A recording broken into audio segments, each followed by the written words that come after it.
is our presenter today. He's, if you just got here, he is presenting Power Your InfoPath and SharePoint migrations with Power Platform. I'm gonna give the microphone to him and let him ask everybody to introduce themselves. Fairmont, take it away. Thanks, Yale. Let me share my screen. So one thing I wanted to mention, this presentation will be more about engaging. I want you guys all to engage with me. I don't want to be one way. So feel free to raise your hand and ask question anytime you have any questions or any concern. Just a little bit about me. My name is Farman Kumizi. I work for Redmond Tech. I'm a Microsoft technology architect at Redmond Tech. Redmond Tech, a little bit of the Redmond Tech is we work on Office 365, Azure, and we do a lot of work on cloud solutions. We do work on a lot of integration, migration, as well as a lot of work on Power Platform and governance around that. So I would like to, because we have not a lot of audience here, I think that gives us a little bit of the freedom to be able to go around and everyone introduce themselves and let me know what you want, what you're looking for at this for this presentation, and I will try to focus on that mostly. Shall we go around? So we start with you, Walter. Could you introduce yourself and let us know what you do and what you're looking for? I'm Walter O'Hara. I work for the Army. I have a past experience with SharePoint up until version 2013. Then recently moved to another command and where they had just finished a conversion from 2013 to Office 365. The conversion has not gone 100% like we thought, and there is a big move to a more dynamic data presentation for things like finance and risk management schedules and things like that. So I'm trying to learn as much as I can about the new Power Platform. I'm very excited about it. I have a very positive attitude about it because it's like opening up a brand new toolbox full of goodies. And I see the potential of it. I'm just trying to, you know, drink through the fire hose right now. That's about where I am. So thank you, Walter. Thank you. Brent. Hello. My name is Brent Jackson. I'm a data analyst for Gardaworld Federal Services. I work at Gardaworld Federal Services.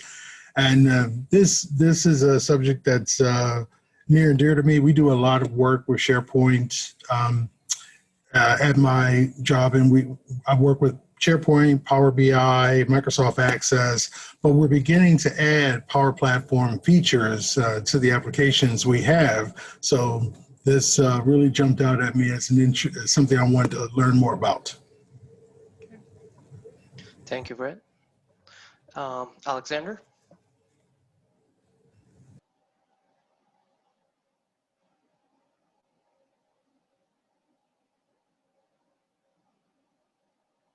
Okay, we can go to Elizabeth. Hello, I am currently looking for a SharePoint administration job and trying to learn more about the rest of the O365 ecosystem that can help with migrations, process management, user experience, and the workflows and the Power Platform are really promising for solving those business problems. So looking forward to this. Welcome. Yeah, please put your email contact if so folks on the call can contact you for admin positions. Sure. Thanks. And also, if you can, let us know if InfoPath migrations is on your radar. If not, we'll focus less on InfoPath and more on the Power Platform. Okay. A lot of companies that I've worked with haven't done much with InfoPath just because it was really kind of difficult and clunky when they were looking at it. I think with forms and some of the newer technologies, in O365, you know, it's a little easier for the end user. But I'd be curious to see, you know, other people's experiences on that. Thank you, Elizabeth. Yeah. All right, Yan, let's go with you.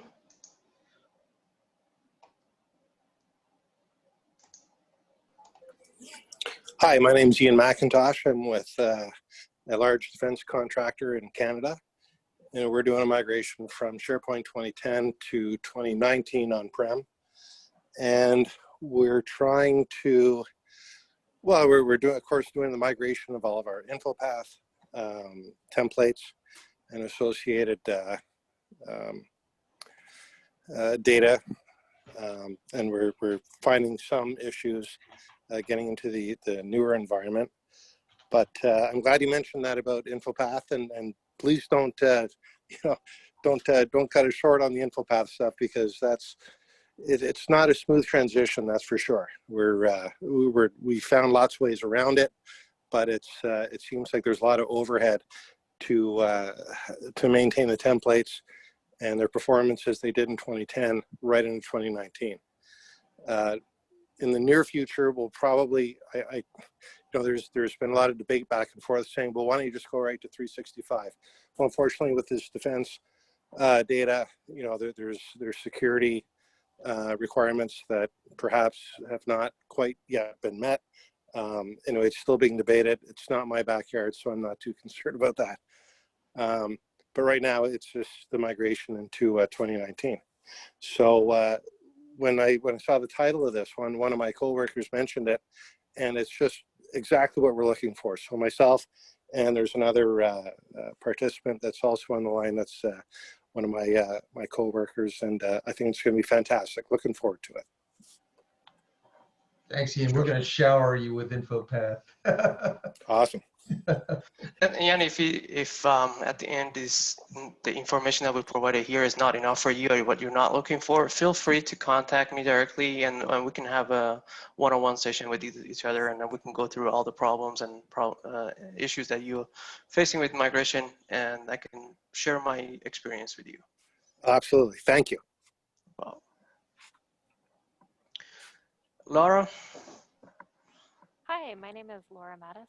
I work for a manufacturing organization. I'm definitely a SharePoint amateur, but our IT department's a little overburdened right now, and so I've become kind of I don't know, I've been learning about SharePoint to try to be able to update or modify or build out some simple things within our system. We have a mix of SharePoint 2013 and modern SharePoint. And so I've played around with customizing some simple forms in Power Apps, but I don't know anything about InfoPath, and we have quite a few, clunky would probably be a good word, older InfoPath forms that I would love to learn more about migrating.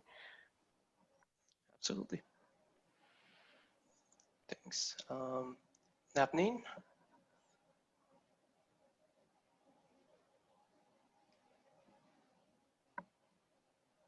Okay, we can go Chanel. Oh, hi. Good evening, Hi. everyone. My name is Chanel Copeland, and I am a SharePoint administrator. I work for an organization that uses InfoPath quite frequently, but I wanted to get some information about what was the best way to, I guess, market or advocate for Power Apps so that I can move some of these InfoPath forms over. There's a lot of features that are not very useful. One that I'm using right now is the email notification where they have the form sent in the email. I don't particularly like that option, so I wanted to see what would be a better way to kind of transfer that in Power Apps. I do have some experience with Power Apps with, your basic forms using Power Automate to go with it as the workflow. But I'd like to see a little bit more about InfoPath and the email feature sending out notifications currently is what I'm working on. So if we could touch on that a little bit, it would be great. Thank you. Absolutely. Thank you. Well, one way, Chanel, to nudge them is that just tell them that InfoPath is going to be sunset. Yes, Like I've 2 presented years. that. I'm going to keep nudging, but I want to give them a surefire way that Power Apps is going to be exactly what they need. So to seal the deal. You're right. Thanks. Thank you. Thank you. Saha?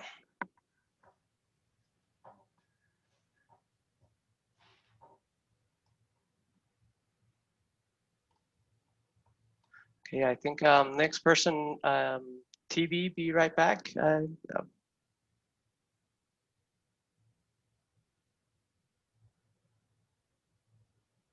right. Okay. Thanks everyone for introducing yourself. Again, this at any time you have any questions, feel free to cut me out and ask your question. The presentation here is going to be very short. I keep it very simple. I'm going to do a lot of demo and hands-on. And again, at any time, if you don't understand me, or if you can hear me, or you have questions, feel free to cut me out.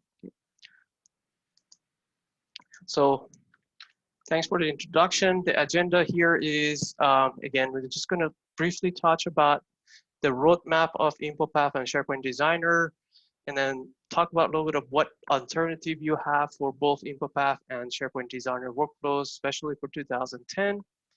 And then talk about the differences between the InfoPath and Power Apps, and the same thing for SharePoint Designer workflows versus Power Automate. And then a little bit of the migration path. The migration path, we're going to just go overview of it because this itself requires another session for it. It's a huge discussion. And then we're going to spend a lot of time on demo and QA. Okay.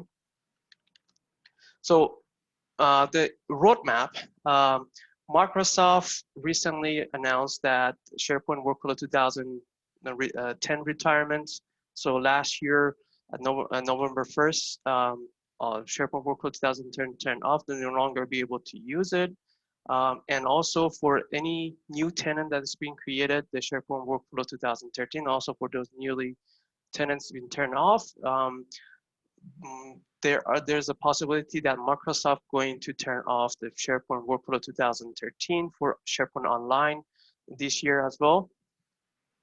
For on-prem, the InfoPath and SharePoint workflows were going to be available to 2016. That's about the end of life of SharePoint 2016 version.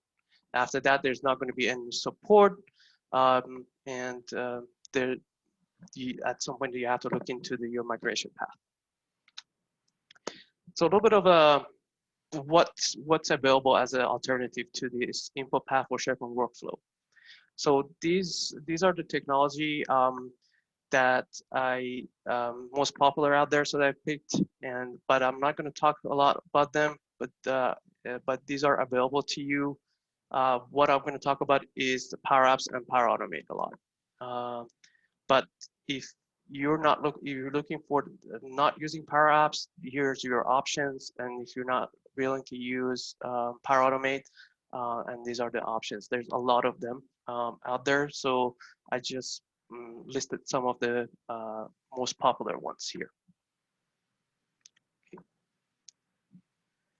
Is someone having any questions? I'm seeing animation here.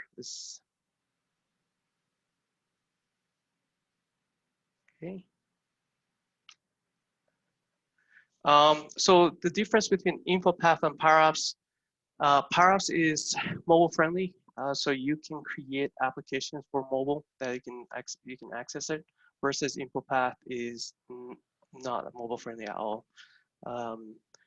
And the other difference is Power Apps Designer is browse based. So as I mentioned here, is a SaaS application, and which means that any operating system you go into, you can create your Power Apps. You're not limited to Windows only, just unlike the InfoPath where you only have the Windows version of it. Although two things that I don't like about Power Apps is one, yes, I said I don't like about Power Apps is there's no print friendly options in Power Apps. Like InfoPath, you could right-click and print the form itself, but in Power Apps, you don't have that options. It's something in the pipeline, in the roadmap of Microsoft to release it, but it's not available yet. And then the other thing is the licensing. Yes, every user requires a license to use Power Apps, including your external users. So this is one of the drawback here is that when you were using an InfoPath form in SharePoint Online, when you have external users, they didn't need a license for SharePoint, and then they could also use InfoPath without any license. But now if you're using Power Apps, your external users need a license, either through your tenant or through their own tenant. But what Power Apps shine is able to connect a lot more data source than what InfoPath has. It's over 220 connectors that you can connect to and leverage those connections and integrate multiple systems together. And we're going to go over all of this and the difference in the demo. SharePoint Designer versus Power Automate. Well, SharePoint Workflow, again, is free. You don't need to license it, but Power Automate requires a license. The license for Power Automate and Power Apps, it comes with your Office 365 Enterprise, if you're using, or on a business site as well. The same thing for Power Automate. The IDE, the designer, is browser-based and is a SaaS platform. Power Automate integration with SharePoint is only in Modern and is only in SharePoint Online at this moment. And I'll show you if you want to use that with your SharePoint on-prem, how you can do that. But the integration is only in the SharePoint Online, but you can definitely leverage that and use it with your SharePoint on-prem as well. The same thing with Power Automate, that 220 plus connectors that I mentioned is also available for Power Automate. And the same thing, license is required for Power Automate to use for all users. So this is the last slide, and the migration path so for you to migrate from workflow, SharePoint Designer workflows to Power Automate, or from InfoPath to Power Apps. First, one thing you need to do is that, get an inventory of all your workflows.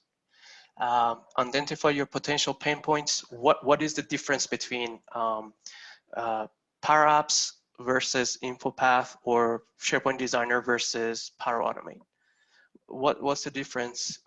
Does it meet all your requirements? What you need to do, work around that, all that sort of stuff, which is we're gonna go through that a little bit. And I will share a link that from Microsoft that goes in the details of the difference between the SharePoint workflow versus Power Automate. After you identify that, whether you want to, is this something that IT wants to do it, or you want to coach and train your power users and have them do that. So that's the decision you need to make. And once that decision was made, then you can start rewriting it. At this moment, there is no straightforward migration path. There's no tool out there, to my knowledge, that can migrate your SharePoint Designer workflows straight to the Power Automate, or your InfoPath straight to Power Apps. So it has to be created from ground up. Okay, so you have to build it from scratch. So that's it for the slides. We're gonna just go right into the demo. Before we go to do that, let me know if anyone has any questions. Question. Yes. You can't, you were talking about existing templates would have to be redone in Power Apps. For example, any existing InfoPath templates we have would have to be, sorry, excuse me, I've got dinner going on. Would have to be completely scrapped and redone in Power Apps, correct? Correct. Yeah, if you're trying to migrate it. So, okay. How about the existing XML though? The records.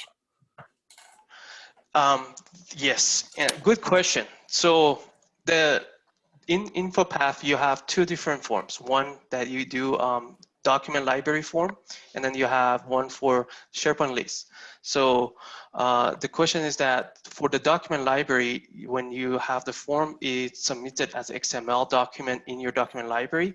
So in order to view those information, it all resides into that XML file, which is only can be viewed with InfoPath. There are some tools out there that allows you to extract those data and migrate it to a SharePoint list. Wow. And then once you do that, then you can use in Power Apps and build your form. Okay, so it sounds like you should be well prepared with some kind of an archive process or a method in mind. Yeah, because so, with hundreds of thousands of records, I just don't see it being practical with, well, and that's, I haven't seen this third-party tool that will do that translation, but certainly you wouldn't be able to render that XML existing InfoPath file into a Power Apps interface. no, so the third party tool, what it does is that it goes through all those XML file, retrieve the files, and then creates a SharePoint list out of it, right? So you basically coming from a document library InfoPath form to a SharePoint list. Okay, thank you. No problem. There was one question, a couple questions in the chat. Let me take a look at them. Yes, absolutely, Chanel. There is in Power Apps, I will show you that you have the options, what the screen size you want to choose, whether you want it to build for mobile or you want to build for tablet mode, which is you can select what type of screen you want to do. I'll go through that in a moment. No, I'm sorry. I mistyped that. So I know that you can do it from mobile and tablet. Is there a way that you can do it outside of those two options? Can you build Power Apps like a regular screen versus mobile and tablet? Absolutely, absolutely. Okay, thank you. So there's a question here says, wanting to see what Office 365 can offer. We have, I believe that is Nintex Forms and Workflow on-prem and Azure Web Stacks. Okay. Okay, sure. I'll go through the demo and let me know if what you see answers your questions and see what you're looking for. Okay. Any other questions? Okay, let's just go through. I wanted to show you this article from, I highly suggest for everyone that doing the migration, especially in online for workflow, go through this document, this article right here. There's a short video introduction to that. This will talk about the differences and the pain points of migration and the difference between the SharePoint workflow versus Power Automate. Okay. So it will talk about all of those, what the options you have. Like, for example, if you're using impersonation, there's no impersonation in Power Automate, but there are some workaround, and I will go through that workaround for you. If you're using an approval process, there are some template out there that you can leverage in Power Automate here.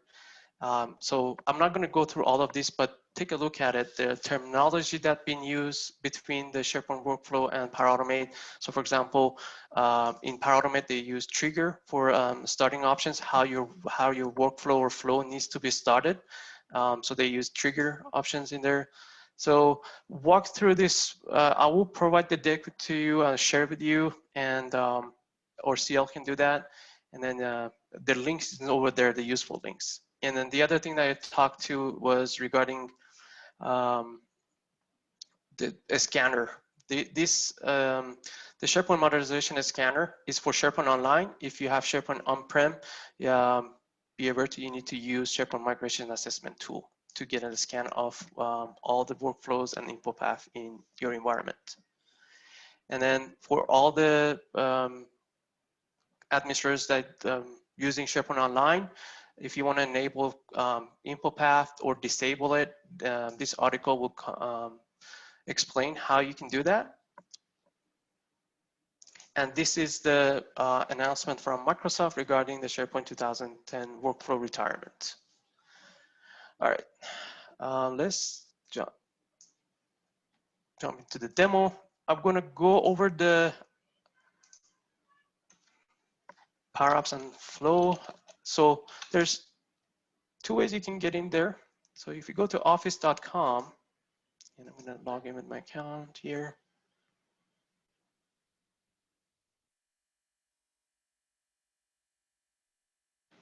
Okay. So in office.com, you should see an icon that says Power Automate. And if you don't see it, you can click this all apps here to get that, to see all your apps. So there should be a Power Automate and Power Apps in there if you have license. And let's go through Power Apps first. And this would take us to Power Apps portal. And if you want to get there directly, this is the link, make.powerapps.com, and that will redirect you to Power Apps portal. We're going to focus on the Canvas app and then the integration of that with SharePoint. We're not going to focus on model-driven or portal that much. And then in this portal, you can see right away, you can start creating applications just clicking from the data that you want to work with, or you can just start from blank, that sort of stuff. In here in the left navigation, you see list of apps that you created, and you do have the options to create a new app here as well. And then in here, we'll list of applications that you created or someone shared with you, that you can see it here as well. So this is one way to play an app to get to it, and list all your apps. And here you can see change your views, and you can search for it if you have a long list for the any applications that you're looking for. And this will allows you to go again. This just like you see the home page is allows you to start creating in from blank or from the data. Microsoft provides you a lot of templates. I highly suggest you, if you're starting building an app, use start from a template that is very close to your requirements. Saves you a lot of time and efforts. In here, this is a bigger topic regarding the data. It's called CDS. Now they call it Dataverse. So it's a service that Microsoft introduced with Power Apps that allows you to, besides like other data sources like SharePoint, Excel, or any other services, you can store your data here. It gives you a lot of functionality, a lot of security around that, flexibility on that, but it does require you to have a premium license to use it. And also if you use the Dataverse or previously known as CDS, your user must have premium license as well that use it. I talk about leveraging Power Apps and Power Automate with your SharePoint on-prem, and that's through the gateways. You can, so you can, as you can see, I have a gateway. If I have an on-prem instance, I can use this gateway to access my on-prem instances like SharePoint, like SQL, or like other sources. So if I want to build an app that based on my data that resides on-prem, like SharePoint on-premise 2013 and 2016 or onward, I can create a data gateway, and that allows me to safely access the data from my on-prem and build applications on using those data. Okay. The connections I talked about, actually, I'm going to go here. So these are all the connectors that I was explaining. It's about 220 of connectors here. You can see if you're using ServiceNow for your ticketing system, you can access that. You can integrate that with your SharePoint. You can build an app in the SharePoint where a form that someone's, if they have a, they want to build, create a request or incidents, they can just go to the SharePoint and fill out the form, and that through your app and Power Automate, you can create a ticket in ServiceNow. So that's how you can integrate two different systems to one. A lot of people talk about that ServiceNow is a little tricky for them. They know how to do that. You can make that easier for them. So I'm not going to go through all this, but like for example, if you wanted to build an application that sends an email and get asked for someone to sign an applications, you can use Adobe or DocuSigns here. These connectors allows you to do a lot of integration between different services, and it makes our administrator, the power users, it gives them ability and empower them to integrate without writing a single line of code. Of course, you can, if you don't see a list of connectors that you are interested or using a system that is not available here, you can create your own custom connectors, or you can ask your developers to do that. But know that the custom connectors requires a premium license. And you can see some of these connectors also says premium, so which is you do need the premium license to use them. Your system administrators can lock down which one of those connections can be used or can't, right? Absolutely. So I'll go through the administration of that as well a little bit. Okay, absolutely. I'm not going to go to chatbots and AI Builder. These are also requires a premium, but chatbots allows you to create bots and no code solution as well. And you can share that with your, you can create that and share it in Teams, and everyone can go and ask questions or anything like that, or in your SharePoint page.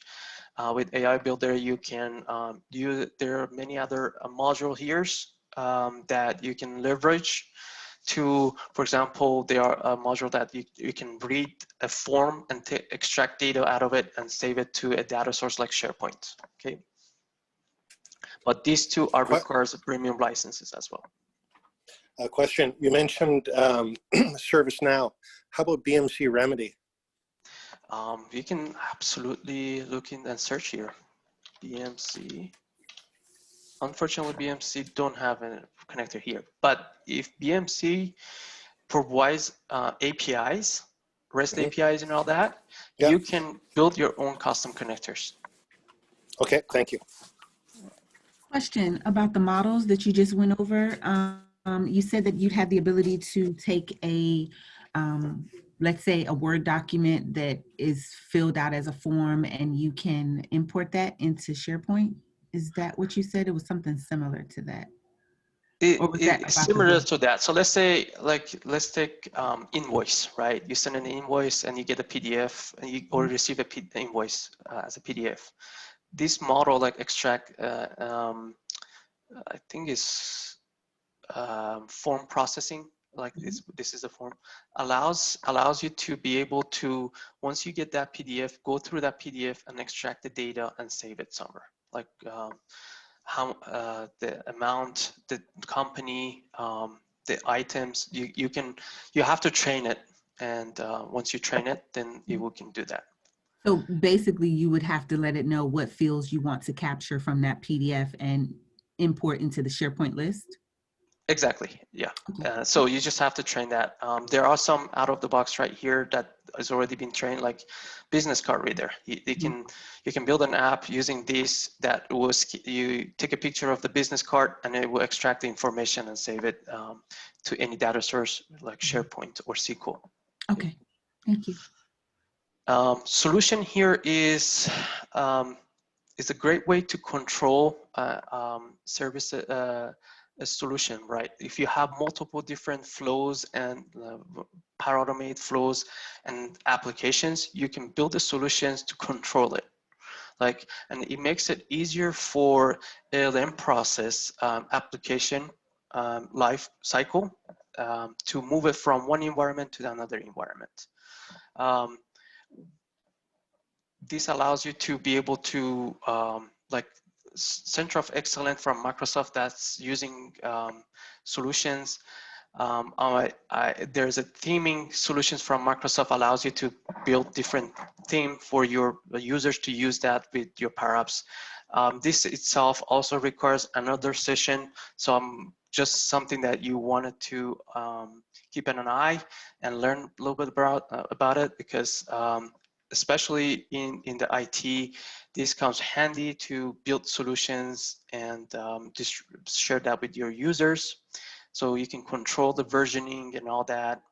And it's in terms of lifecycle management, application lifecycle management, it makes it easier to move from one environment to another environment. So if you guys are familiar with DevOps, this helps. This solution helps you a lot. So let's go to SharePoint, the Power Apps Designer. So we're going to click on the Canvas app. So in here, you get presented with two options, which one you want to create with. You can use phone or tablet. I'll talk about the difference between them. If you use phone, your users can still open the app in the browser in the desktop, but it will be limited to like a screen. The screen size or your app size will be limited to the phone width and height. So you will see a lot of white spaces around there. Okay, so just be aware of that. But if you want to create a tablet, you can create a tablet, but your users can still use it in their phone, but everything is going to shrink to be fitting into your phone screen. Okay, so a lot of companies. Question, I'm sorry about that. If you create it with the tablet, does it mean that their phone will have the reactive response, or will it just make it the font smaller? It makes everything smaller. It shrinks everything. Okay. And I will talk about how you can build an applications that it can be responsive. Okay. So with that means that you can one applications for browser and desktop, and the same application can be used in phone. I'll talk about that a little bit. But we're just going to use tablet for now, and then I'll go through that responsive later. Okay. So hopefully I don't use demo one anywhere else. Okay, I have it.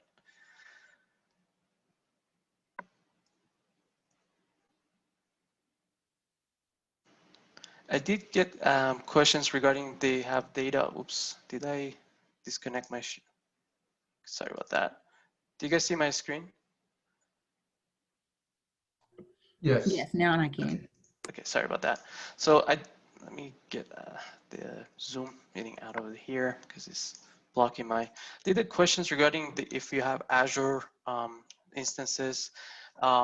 In order to bring your Azure instances, your Azure APIs, or you have the web apps, you can use the custom connectors to bring that over and integrate it. Use Power Apps for that. So if you have like for example Azure Data Lake or Azure SQL, you can use these connectors here, or if the connector is not available, you can always use custom connectors. Okay. So this is the Power Apps Designer, where you can build an applications, and then later on I'm going to go over the SharePoint Power Apps form. It's a little bit different than this. This is a standalone application, right? The other one is the SharePoint Power Apps form is integrated with SharePoint, and then I'll go through that with you. Second. So you do have some options regarding the theming here. You can choose your theme, and then in here insert, you can insert any of these elements here, inputs, and you can leverage that. One thing in InfoPath, you had repeating table. In Power Apps, is called gallery. You can use gallery to show SharePoint list. You can use, if you have something that's repeating, you can use this to repeat that elements over and over, okay? And same thing with data tables. This is just like, looks like a Excel tables, like with the headers and like that. It's very similar looking to that. And then if you want to build the forms, this forms right here allows you to do that. So you can, if you want to display only, like not editing, you can use the display. Or if you want to build a new form or edit, you would use edit here. And then you get some media here as well. Recently, Microsoft announced that you can use maps, Bing Maps. You can bring maps here, or you can bring AR here, 3D models if you're working with that. But you can leverage other media here as well. Like you can, if you're building applications for a phone, let's say if you have remote workers that they go to the site and they need to take a picture and submit it, they can use the camera button here as well to do that. Or if you you can build an applications that you have barcodes right everywhere that they can scan the barcodes. For example, if you can create a barcode, they can scan it and they can time in for timesheet. You can do that. Or like you can create a barcode for meeting rooms and they can scan it and then that counts the number of people going to that meeting room. Right. So you can build those type of applications. These are all the medias available to you. In terms of charts, these are very these three are very basic charts. They're available to you. But if you want more powerful charts, you can bring your Power BI reports to here. You can use these, and you can embed your Power Apps report into your application. And then you get some icons here as well. There's a lot of them that you can leverage with you to style your application. And then we're going to go over to the inputs. I jumped over to the other side, but the inputs here, you get the buttons, text, and everything, drop down, combo box, and all that stuff, goodies. You can get the sliders, ratings, and timer here. And then if you're using forms, you can use that, but this requires you a pro version of it. All right, and rich editor as well. And this is recently announced. And you can add address input, and this will use Bing API to, when you're searching for an address, automatically suggest you address that just recently been announced. And then labels and HTML text here. So if you know a little bit of HTML, you wanted to add some styling, it's a little harder for you to use Power Apps to do that styling, you can use the HTML text as well. The label and button, and here. And one thing in the difference between Power Apps and InfoPath is in InfoPath you get pages. In Power Apps you get screens. So you can build, add screens to jump from one screen to another screen. Okay, so you can do that here. So that's a difference between pages and InfoPath and Power Apps is that InfoPath uses screens and Power Apps uses screen and InfoPath uses pages. All right, so Chanel, you had questions regarding a screen. So I'm going to go through the settings available for you in Power Apps here. Okay. You can give it a little bit of icon, and then this you can choose the icon and the color for this. You can even bring your own icons to give it a little bit of customization to it. So if you look at that in here, you can see like I'm using different icon. So it gives a little bit of better presentation to users. What kind of applications is that? The screen size and orientation is here. So in the tablet mode, you can do two different orientations, so landscape and portrait. It comes with some of the predefined sizes here, but you can build your own custom. So you can say what width you want it to be and what height. So one thing I wanted to warn you here is that if you're using custom, and if someone else accessing your apps that using a screen that is in a lower resolution, they have to do a lot of scrolling, right? If you use higher width and higher Right. Okay. height. So be aware of that, okay? if you want to do that. But with this is you use that ratio and is not a lot of a scrolling. Okay. And then I'll go through the responsive applications, how you can build this responsive, which it works in all the screens. Now, is this custom feature a part of the regular Office 365 suite subscription? You mean the size? Yes, this option here. Yeah, no, this is regular. Okay, all right. I will call it out if it's a premium. I will call it out. So, and some options here that if you don't want, for example, they rotate the location, the orientation, you can lock it so it's always in one rotation. Orientation, it will always look it into that orientation. And this is where I was talking about aspect ratio and a scale to fit. When you select a scale to fit, if they are using it in a smaller, if you go to the these predefined sizes, you use a scale to fit. If they are using a lower resolution, it will scale it down to fit this to fit to the display, okay, to the page, so they don't have to scroll down. But if you use a custom one, this probably will not work, okay? And the scale to fit also for mobile, it will shrink everything down to the screen of your mobile, okay? Some of the advanced setting here. One of the drawback here in Power Apps is that when you bring in your data from SharePoint, then you have this value right here presents that you can retrieve only the first 500 items. All right, you can increase that to 2,000, but you cannot increase it more than that. And there are workarounds. If you have SharePoint list items that are more than 2,000 items, you have some workaround. And what this means is that Power Apps, when it's calling the SharePoint to bring the data, it only can bring the first 2,000. And when you're doing filter or search for that, it only can search for the first 2,000. So there are some workaround for that, and I'll walk you through those workaround later. I'm not going to talk about all of this because there's a lot of them, but you can go through that and you can enable there's some good description around what are these options are. There's a lot of them here, but let me know if you have any questions regarding that. Other than that, I'll walk you through the collection and media and variables in a second when I'm building a very simple app here, okay? This was very helpful, thank you.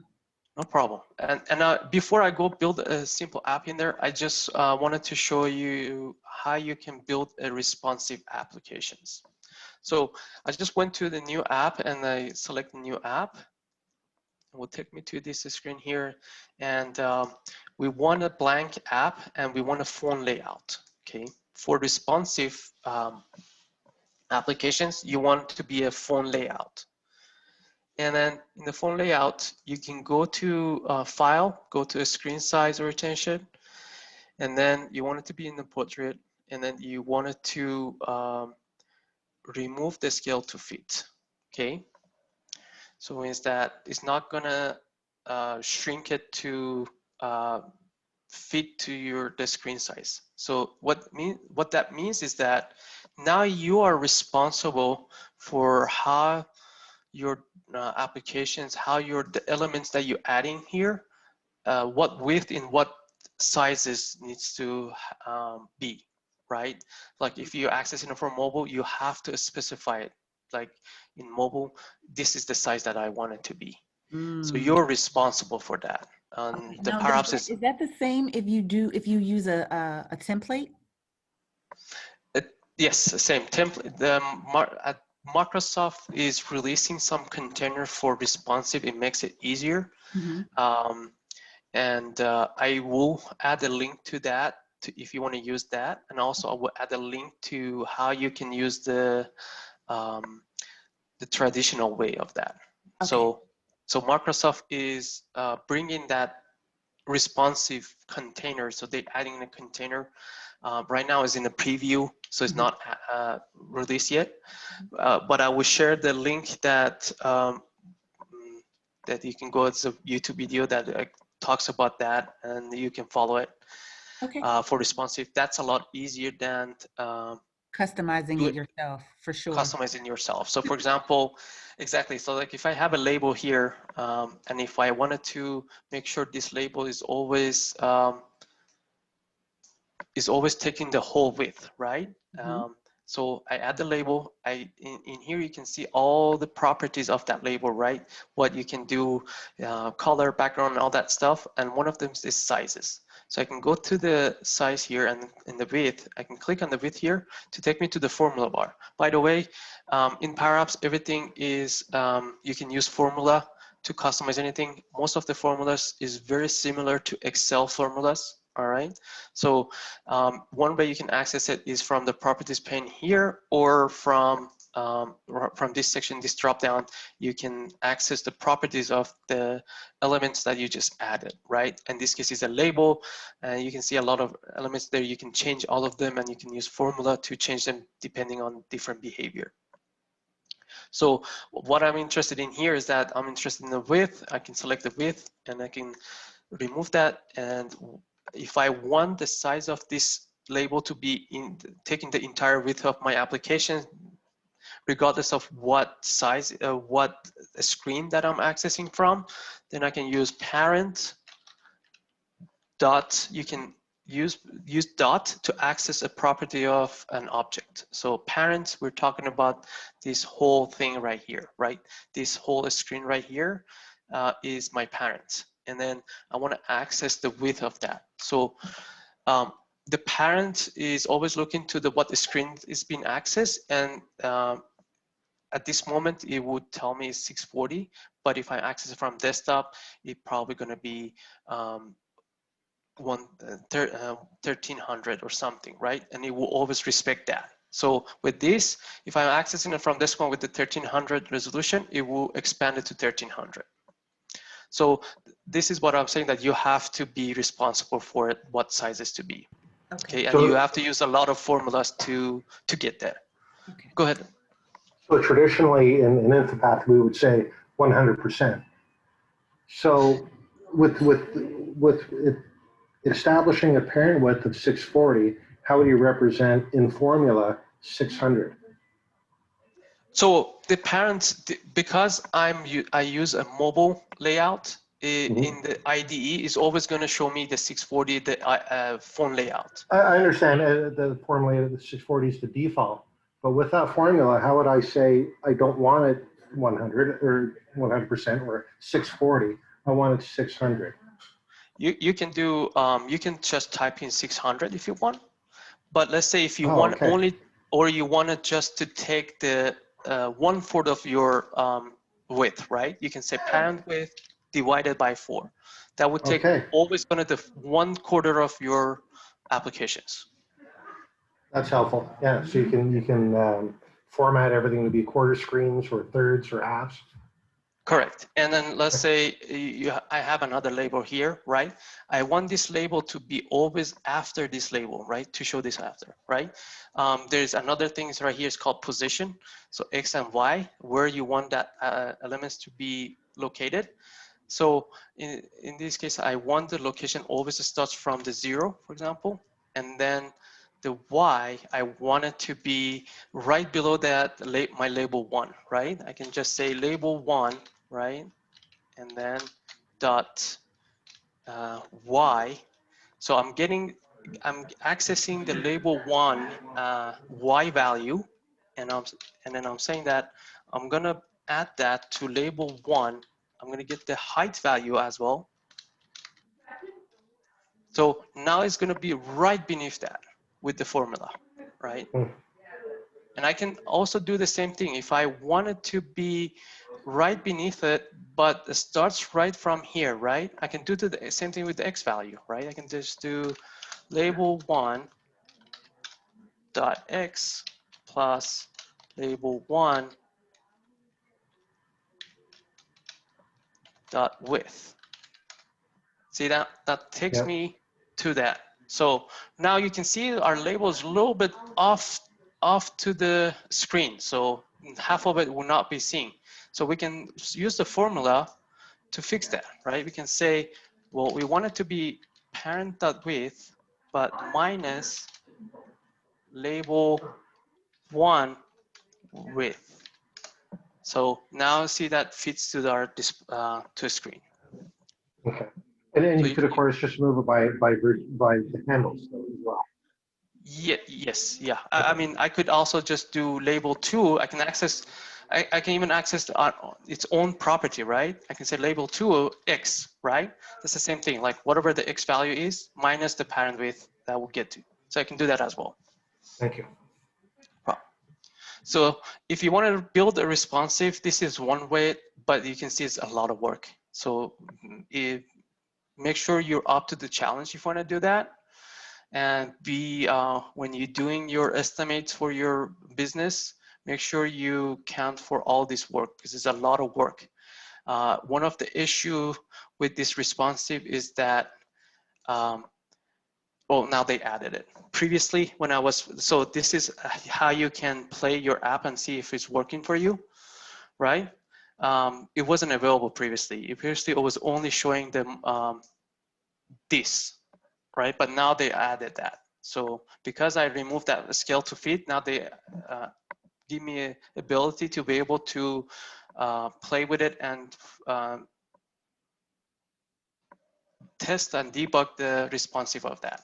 So this is one way to test your applications when you're building it, how it's working and all that stuff, okay? And this is an app checker here that they will tell you if there's any issue with your formulas or something. They is also tell you what you need to tuning to make your app better and work better for it. Okay, so this is one is a good feature here that you can check. Also, this is where you're gonna add data. So you can click on this icon right here.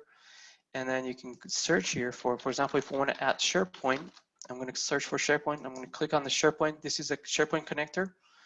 All right. And I'm going to select that. Because I have created a SharePoint connector before, I already created connections. But if you're doing it for the first time, you need to create a connection. By clicking this, you have to first create a connection. Okay. So I'm going to create a new connection again to show you how is it. Remember that I said you can access your on-prem data. So you can select here. Would you like to be connecting to the cloud, which is the SharePoint Online, or your on-premise data gateway? Okay, and you can do it from here. I don't have it on-premise right now, but if you set up your on-premise gateway, you can select it, and then from here you can pass on your information. Okay. But I don't have a SharePoint on-prem. I'm using cloud, so I'm just going to use the cloud and click connect. And that will create a connections for me.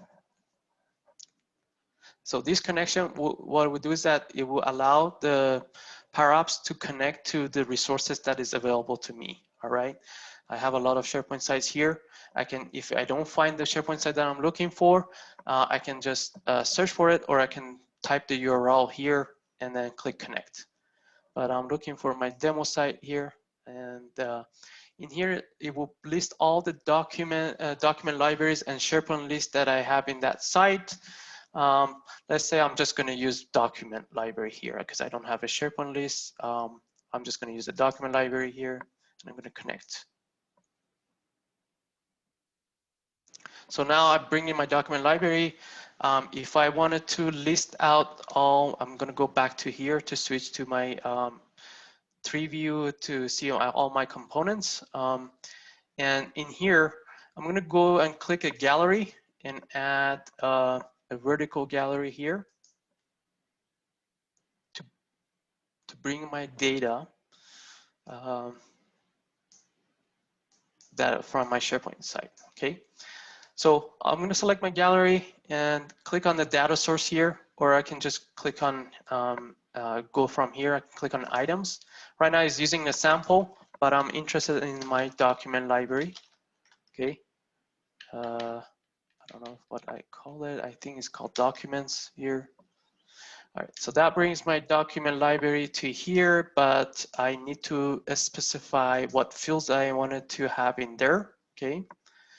And I can say I'm looking for name. I might not have title. I'm just going to use the name and when it was created, okay? Right here, you can say when it was created. And let's go and add something like the document library here so we can get a little bit of items in there to show for better for the demo. I'm just gonna go ahead and add a bunch of zip file here.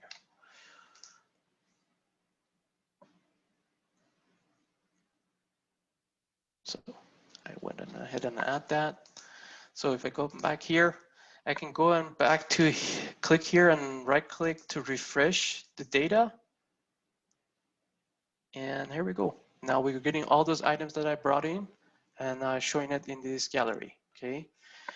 You can, if you wanted to show more, you can definitely do that.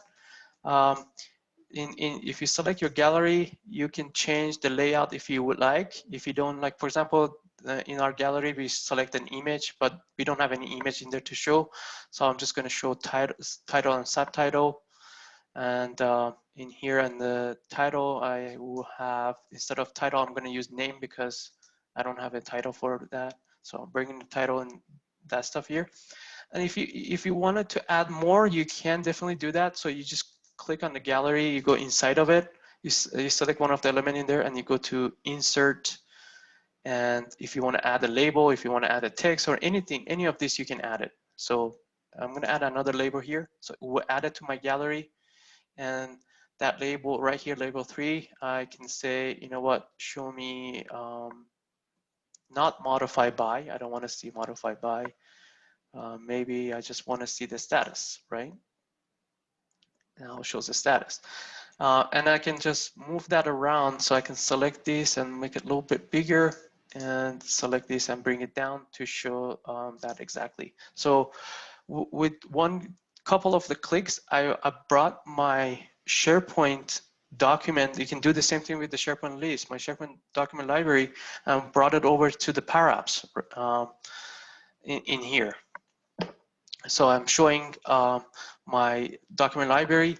I can build the forms right out of this. I can say, let me, if someone click in this icon right here, I wanted to take them a form to fill out the properties, or if this is a SharePoint list, to fill out the column, edit the forms and be able to submit it to the SharePoint, right? I can do that. So for that, I'm gonna just go add a blank screen. And then I'm going to add a form, and this I'm just going to use edit. And let's just do that. And in my form, I'm going to, for the data source, I'm going to select our documents, okay? And then this is very intelligent. It's going to bring all the data that I can make changes. So it doesn't bring all the columns that is not editable. It just brings the ones editable. But of course, you can always add them if you want. You can click when you're selecting your form in the properties panel. You can click on edit fields, and in here you can add any columns you want. I can bring created by if I want to, but those will be read only. So you can see I cannot edit them. And in here, you can make any changes you want to them. For example, this title is not in SharePoint. Power Apps always honors the source. So in SharePoint, this is not a required field, but I can make changes to that. I can make it required in my application. So I can select that. I can go to the property panel, and in here, I can say required.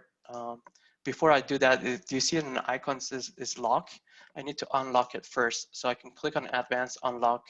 Now I can make the changes. You see now it's available. To require, I can say true. So even though in SharePoint I said it's not required, but in my application, I can say this is a required field, okay? So if I have a button here, let's say add a button here and at the bottom, right? And we can change this text of button to submit. And for any elements that you want to take an action on it, the actions are always starts with on, right? So on select what you want to do. So what this want to do? We want to submit a form, right? You can say submit form, and then what form you want to submit are form 1, right? And that will submit that form 1 to SharePoint and respects the resource as well. So if I do that, let's play this, actually before we play that, we need to do one more thing. We need to know which form we are submitting, right? In the item here, we're gonna say if, so let's say in scenarios, this is a new form. We need to tell them this is a new form, all right? Otherwise it wouldn't know, right? Oh, actually, sorry, that's somewhere else. In here, we need to tell them what source to look into. So we're gonna say gallery, right? Gallery 1. This is our list of items in here. And we're gonna access the properties and say selected. Oh, I lost it. Selected, all right? So that will tell me whichever items that's selected, we're gonna edit it.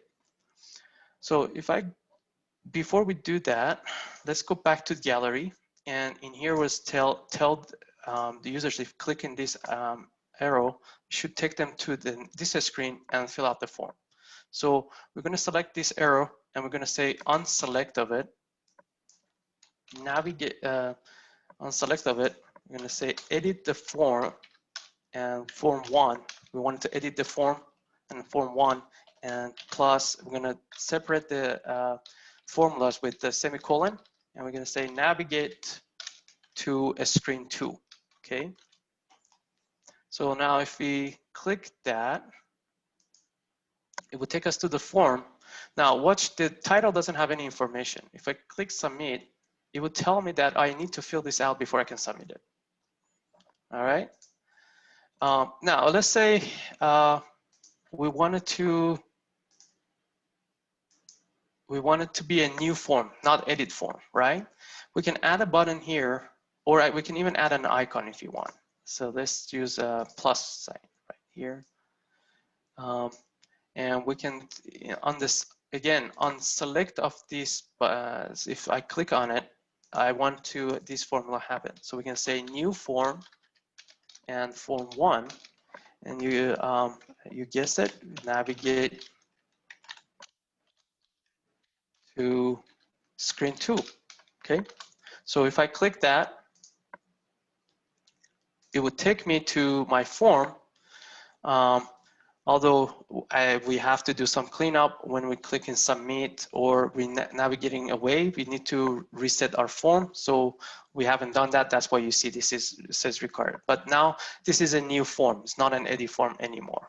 Okay, and you see the created by and created and created by. They're read only because they're type of columns that you cannot make changes to it. Any questions so far? Yeah, Fairmont, I have a question. Oftentimes we go to InfoPath because of the rich rules that you're able to create that, SharePoint list item form you would not be able to leverage. Where do you find the rules area in? Absolutely, great questions, right? So in InfoPath, you can add, let's go to the home page of it here. You have some roles right in here, and you can even add you can even add when a form loading, you can preset some of the rules here to what happens when the form is loading. So in Power is pretty much the same. So you can click on the app itself. Do you see there's an icon here that says app? This is when someone clicking your app and launching your applications, and what happens is that you do have some options here. So like when your application starts, right, what do you want it to happen? So that's equivalent of form load on InfoPath, right? So what you can specify your formula here. For example, I wanted to get current user, right?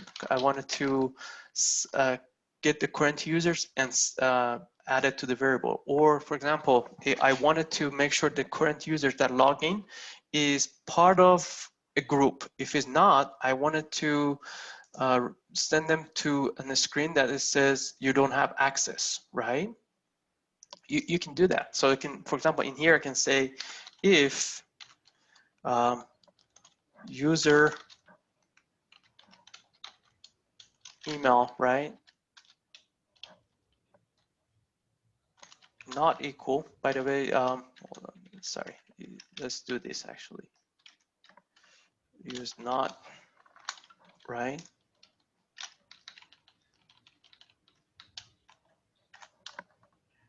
Here you go, equals, I'm just gonna hard code right now.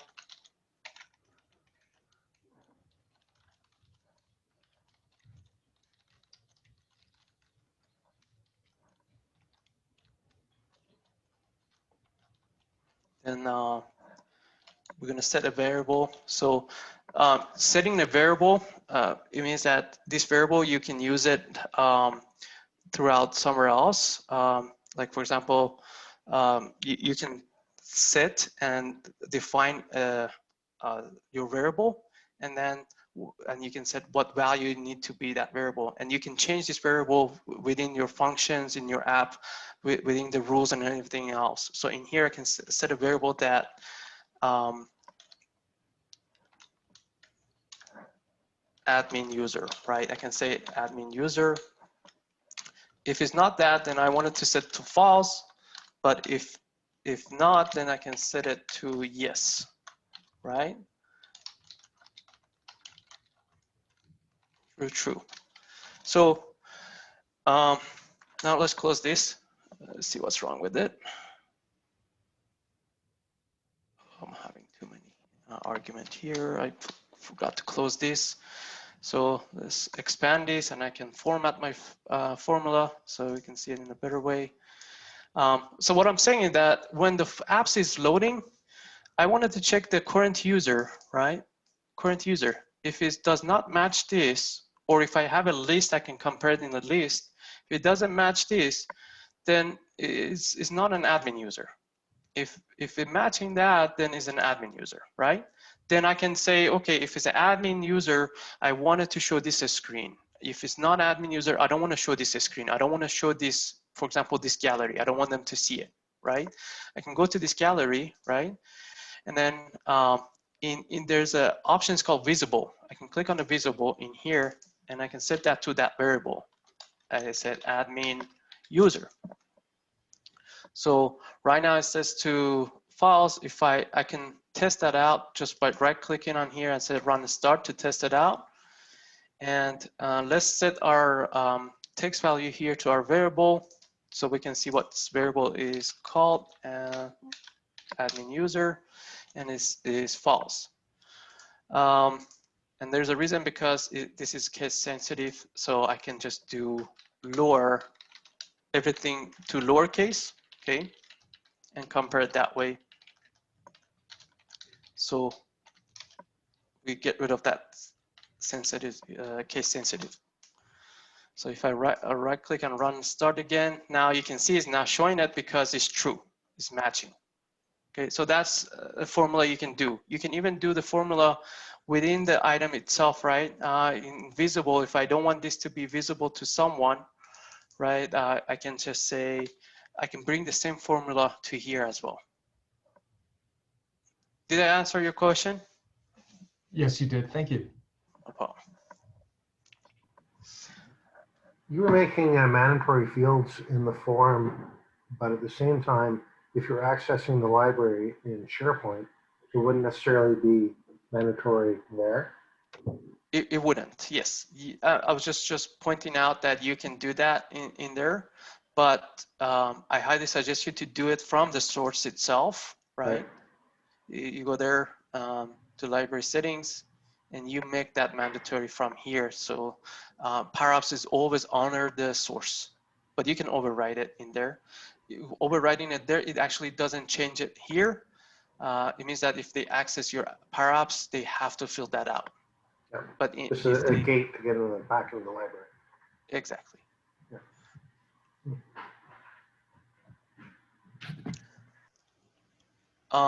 I do want to get away from a designer here and show you the integration of the Power Apps here as well. And I'm not sure how much time we have, CL. Do we have time? We have 10 minutes, but if anybody wants to stay longer, and if you could stay longer, fair in mind. Absolutely, I can stay longer. Because I do want to go over Power Automate because we spend a lot of time on Power Apps, and if I don't address your need and your questions, I'll share the deck which has my information. Feel free to contact me or contact CL, and he can share my information with you, and you can reach out to me, and then we can discuss regarding the items and questions that you have. Okay. In the integration that I was talking about for Power Apps and Power Automate in SharePoint Online, this is not yet available in on-prem. This integration, there's a talk that they might make it available for 2019. It's just a talk, I haven't seen anything yet. But in SharePoint Online, you can only access this integration in a modern experience. And in here, you can customize a SharePoint form. This is the same way for SharePoint list, so it doesn't matter. You can click on customize. This is a little bit different. I wanted to show you this. It's a little bit different than what I just went through here. This is a standalone app, but this is a SharePoint form. What means that when your users go to the SharePoint, they click on new, or they're trying to edit, they're trying to add a new item, or they are trying to edit one, it opens the form within the SharePoint site, right? And then it doesn't move away from it. It is in the same site, in the same where, and they can click submit, and that's the integration. I'll show you a little bit of what that means. In here, I'm not gonna do a lot of customization here. So it's just gonna add a label here on the top, so we can see this is a Power Apps form, not a out of the box form. And they're gonna say Power Apps form. Okay, and then I'm gonna change the background to dark blue and the white color. And let's make this icon a little bit bigger. Let's make it 15, right? And we can make it bold. All right. One thing you can see the difference between the other one is instead of on top of app, we also get SharePoint integration component here. In here, gives you the ability what you wanted to do, what kind of rule you wanted, what kind of formula you wanted to run, what actions you want to run on any of these. So if someone's viewing it, what do you want to do, right? In this case, it's saying that I wanted to view the SharePoint form, right? And that will just be all read only. If they click on edit, right now by default, it says editing the form. But if you wanted to add additional formula, you can do it. Like if you want to see if someone is, let's say if you want to make the title only available for certain users to make changes, you can do that, right? Just from here, we can say on edit, same formula that we use. I'm just going to go grab it from here. I'm a little lazy to type in. Just going to go grab it from here. All right, so I can go and say here I select my title, right, and it's locked. So if I want to make changes, I have to go to the advanced section of the property and click on unlock. And then once I select the whole thing, whole data card, because they have some children in there, so some element in there. So I want to select the whole thing, and I go to display mode. And I would remove this display mode. I would say if admin user, right, I can bring the same formula here, so I don't have to write it twice, but I just want to demo it. You can do that over there as well. If admin users display mode wanted to be view or disabled, whichever you want, is the styling is a little different between them. Okay, I'm just going to go disabled, and then if not, then I want it to be edit. You can do that as well, right? This allows you to be flexible on what you want to do based on the user roles, right?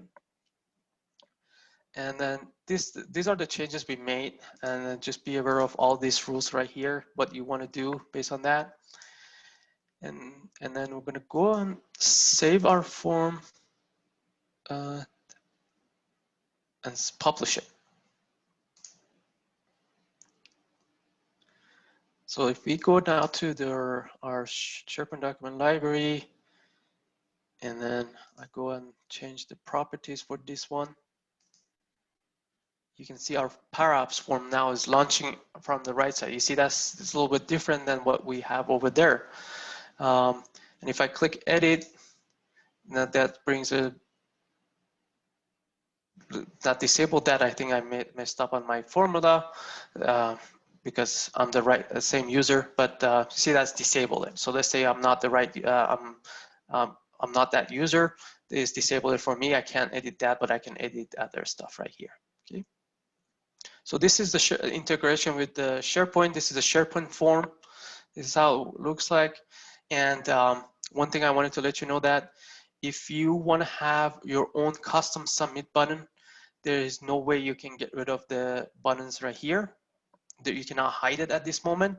And if you want to have your own custom button here to does, besides submitting the form, you want to do additional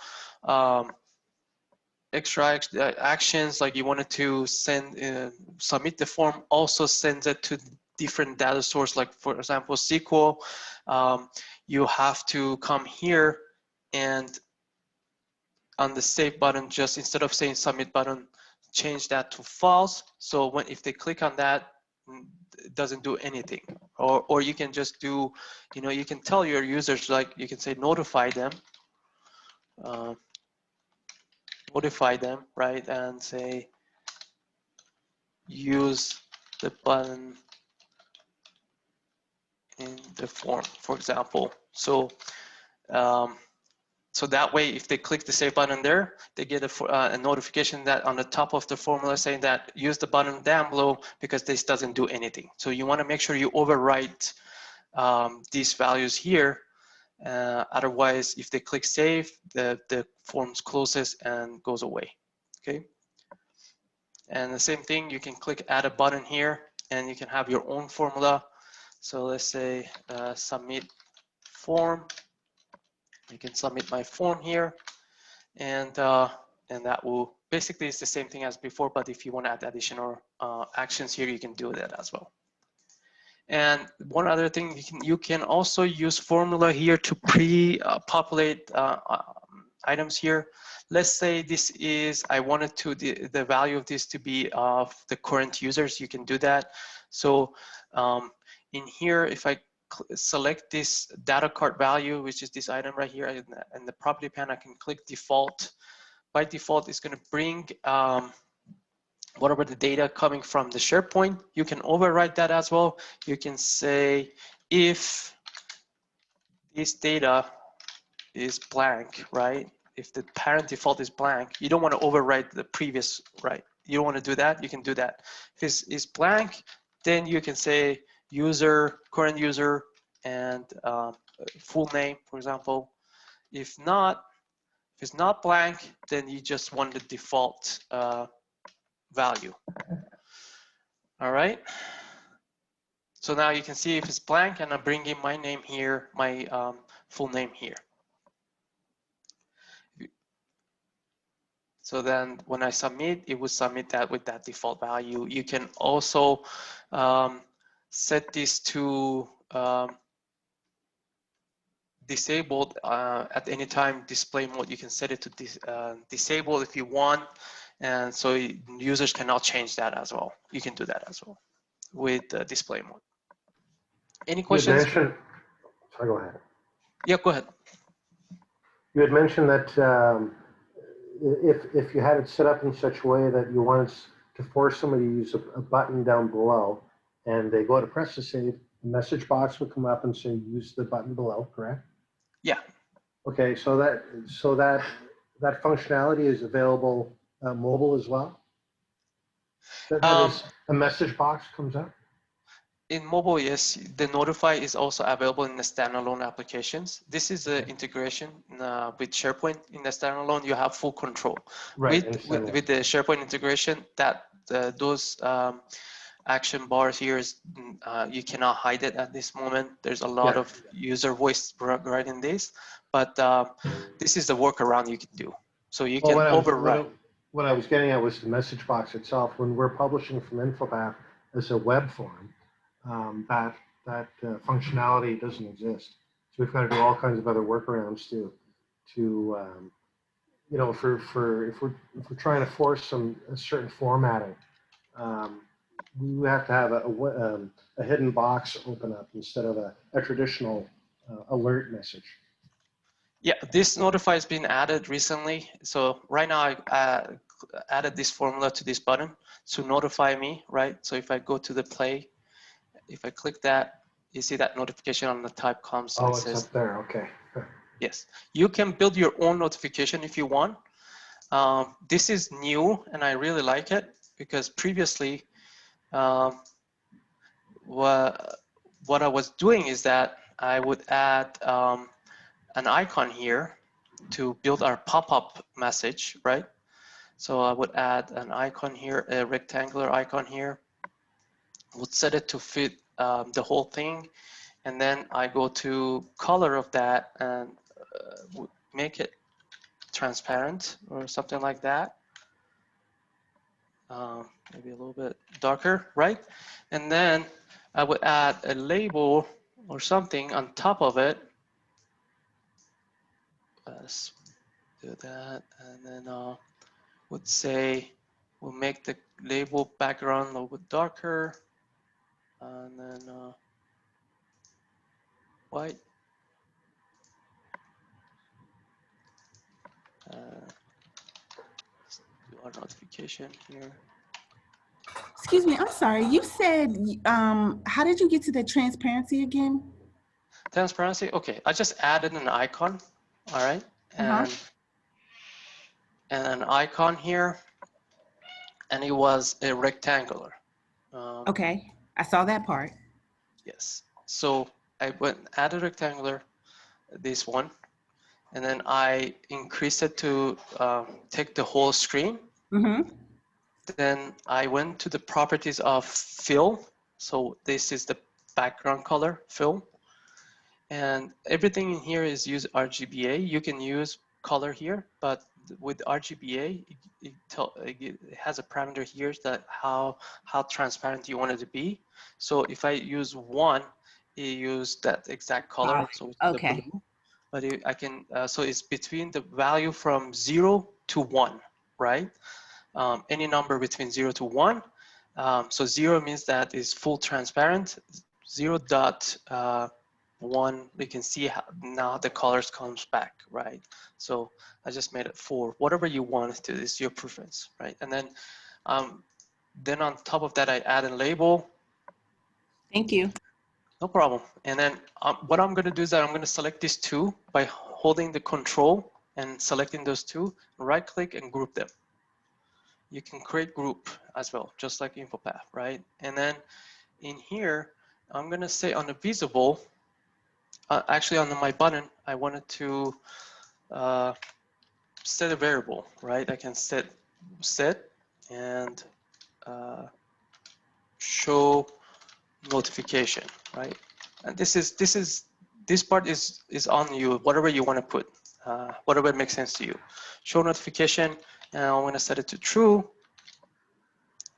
And I'm going to use this show notification for my group. I'm going to select my group and go to the visible and set the visible to show notification. Now, if I click on this button, this notification will show up, right? And that's another way to show a notification. If you don't want to use the one out of the box that comes on top, you can use your own custom one. You can build it better than me. This is just to show you a demo. No, that's great. So you're still able to engage with the button at the bottom, despite yes. the group layer on top? Yes, and then Okay. of course you want to build something and to hide it, because that way the user cannot do anything, right? You can add a icon like this on top and change the color to something is more visible, and make sure you select the icon and you go to the properties and select unselected, and you want it to revert your variable. Show notification to false, so that will hide Okay. that So notification. kill that whole group, yeah. Yes, so if I click Awesome. that now, that goes away. And you want to also hide that button too. So this is, and this one, you want to select and then group them. Now, we select our group, and we wanted to select visible again to show notification. So that button doesn't exist when, all right? So if we click on button, this comes up, and then if I click this one, it goes away. So you see when I hovering over, the color a little bit change. Just be aware of that as well, because in the property of that rectangular, you do have all these styling here, like how you want the border be, and one of those things is hover fill. It's like when I hovering, what color you want it to be. So be aware of when you're designing your app, so you have all this styling. Any questions on this one?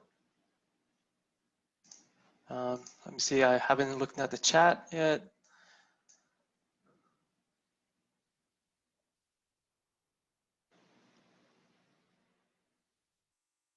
Okay. So I know we are over, but I'm just gonna, because I haven't talked about Power Automate yet. For that one also, you can access it from here, or you can just do flow.microsoft.com.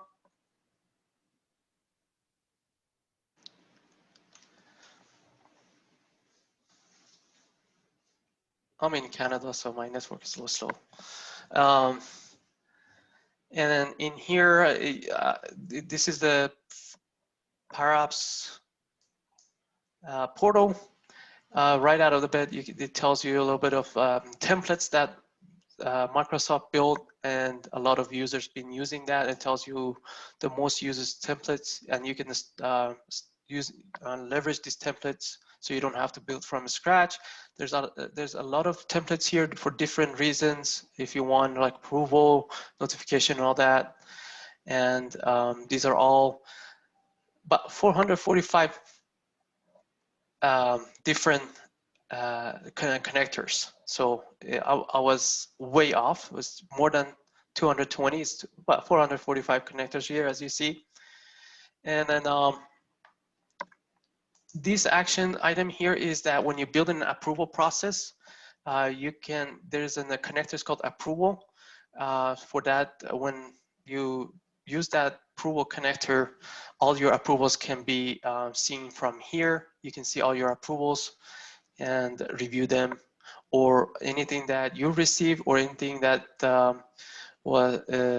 you sent out. You can see all of them here. This will give you a list of all your flows and what you're using. This part of it is this is your personal flows, means that the flows that you only have access, you can, in Power Apps and Power Automate, you can co-owner with someone to build an app together, or build a flow together. So in here, if you share something with someone else, you will see that under share with me. Desktop flows and business process, this is a bit different topic. Desktop flows is RPA, so robotic applications. We'll talk about that maybe in a different topic, but cloud flows is the one that you're probably mostly going to use. You can use desktop flows for if you wanted to integrate with legacy applications, you can do that.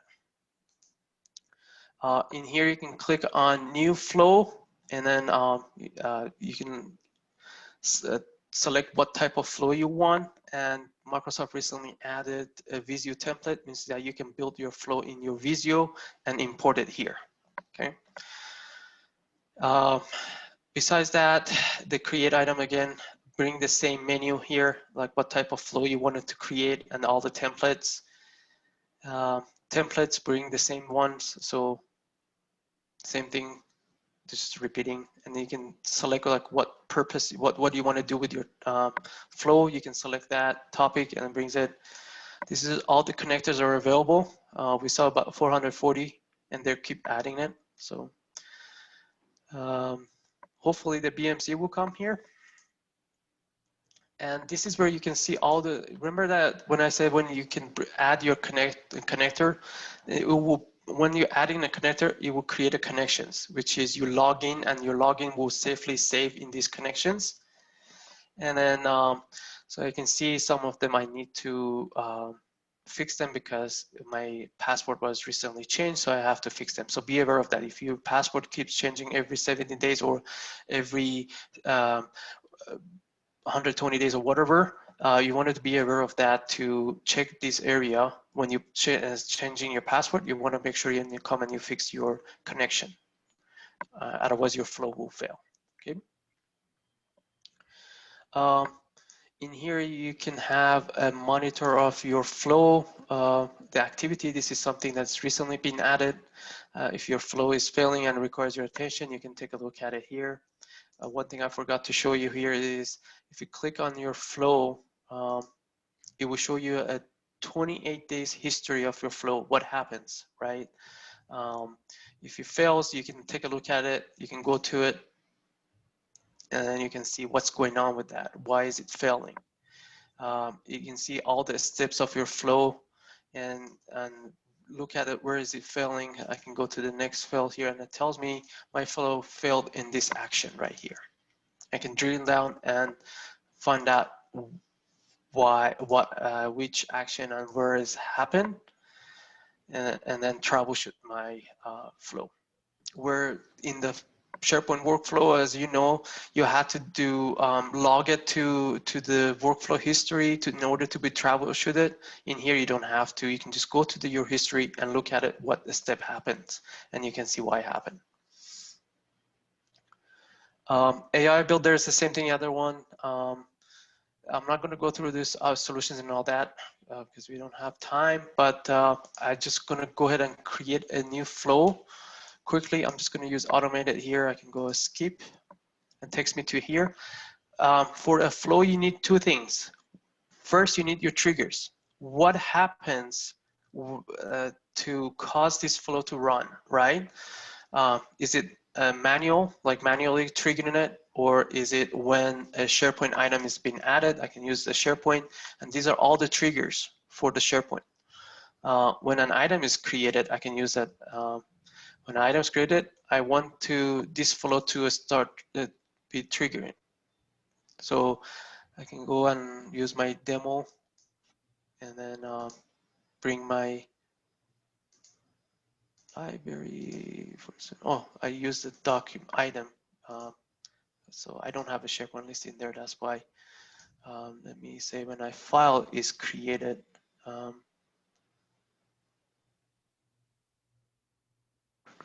Here we go.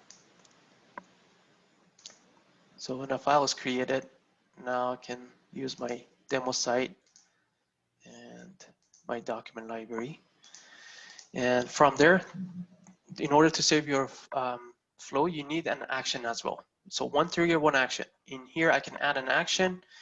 I can, if I wanted to, when item is here approval, if I wanted to do an approval on my document library, I can search for approval and use the approval connector here, and I can create an approval.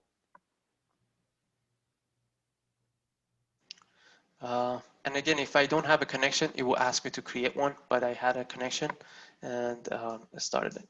So in here I can say what options I wanted to do. I can say everyone must approve, and then is bringing me here what do you want the title be. Just like SharePoint workflow, you can select the values from your the selected item that is coming through. So when for this particular file that's been added, I can have the properties and bring it over to this connector here, this action itself. So for example, I wanted to say, want to bring the name. I can search here, and it is uploaded, right? And waiting for your approval, right? I can do that. And then in here is also dynamic, so I can bring dynamic value here, or I can just type in hard coded as well. I can bring the item links and all that. The links is here, so the link to the item. Oops, not there.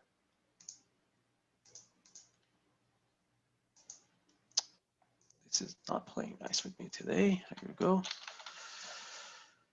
All right, and then if I want to add description, I can add that. And this is the minimum what I need to save my flow. And then I can add a title here, document approval, for example. And then I can save it. Now, if I add the document, a file to my document library, this would trigger. So usually takes is immediately, but sometimes could take up to 5 minutes to be triggered. Okay. So this is the flow. One thing you wanted to look at is there's a property here. You can go to the settings of it, and you have different options here. Yeah, if this particular action, if it's failing, how many times you want to retry. The default is 4 times. You can say none, or you can have a fixed interval. You can change that, or if is this particular connector, if there's a problem with the source and their service is down, like how long you wanted to wait for this to time out. So be aware that a flow can only run for 30 days. So after 30 days, it would time out. So if you put, you cannot put more longer than that, the duration. And then if you want to secure the output, when you secure the output, means that if you have sensitive data, when you go to the history, you can't see the output of that this particular action. One other thing I wanted to show you here for the triggers here is that if you go to the settings here, you can say only trigger this. You can add a condition. You can say only trigger this, right? If the status, for example, right, equals, I actually have to use equal like that, equal for submitted. So that way, single quotes. So Flow use single quotes, Power Apps use double quotes. Be aware of that. So you can get these formulas online if you don't know how to write these formulas. So I can say only trigger if these conditions met, right? Then that way it doesn't trigger for everything. You can do that. And the other thing I wanted to show you is you can use, you saw in the condition I use an expression. In here, you can also bring an expression to any of your there to, if you want to do it. Let's say if you wanted to say due date here, for example, due date, you can is 1 week from the modified date, right? You can click here and go to the expression and go to the date time, and you can say at days, right? And in here you can say the first parameter is that what's the date and how many days you wanted to add it, right? And then the date that I want to add is when is modified, for example. modify. So that brings it in there, and then comma and number of the days. So let's say 7 days. You only have 7 days to approve this item. So you can do that as well. Any question? I think we have one question in the chat. Okay, any questions regarding this? Sorry, I guess I misinterpreted that 30-day. Are you suggesting that the workflow can't pause for more than 30 days? Only up to 30 days. You can pause the flow up to 30 days. So if I wanted to do an annual renewal, I couldn't. You could. So good questions. So for that, you need to change your trigger. There's a trigger built in. So, and that is a schedule. So you can say reoccurrence, and you can say how often do you want this flow to run. So if you want to do annually, you can say to month and to 12 months, right? Every 12 months to run this. And then you can go and retrieve your SharePoint list or SharePoint items from here. So you can add an action, search for SharePoint, selecting that, and then in here you can just type search for get items. If you're looking for files, you can say let's search for file, and you can say get files property only, and then you can fill out. Okay, I see, yeah. So you can say, you know, set reminder created plus 60. Yeah, yeah. Okay. Then you can, Right. yeah, you can do that. You can say in here instead of using the modify date, I can say in the expression, I can say add days, right? And I can say UTC now. That would get me the current date and time, and add 7 days to it, or whatever dates, how many days you want to do. So if you want to do annual basis, this is a schedule trigger is a good way to do it. And if we go to Microsoft guidance here, one of the things that is not available with Power Automate is site workflows, right? And you can use this reoccurrence trigger as a workaround for site workflows, and then you can follow by that, and you can say what information you want to get from your SharePoint and what you want to do. So in this example, I'm getting all the files in the document library. So and then you can click on advanced more, and you can filter if you know filter queries and OData filter queries, the REST API. You can use it here, or you can just do a quick Google search and you can find it. So I can say a status here equals submitted. Like I wanted to get all that, any documents, only those documents. I'm not interested in the other documents, only the ones that match this filter. And then I will add an action. So this gives me a list of files. So I can click on the control, then I can click on apply to each. So I want to go loop through all of those, right? And then I select in there what I need to pass a value. And this is the value, right, from the previous action. So all the values I'm getting from here, I want to go loop through it, and I can move this to here, and I want this to be send approval for all those files. So this, for example, this is the one I wanted to do, and I can now select the name. So now if this returns 10 items, this will go through 10 items and send approval to this person 10 times for each of those files. Thank you. Any question?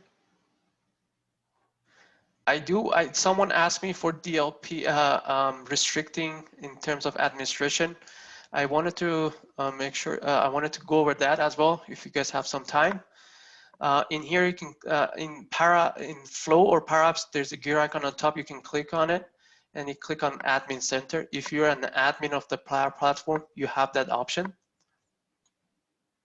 This will take you to the admin section.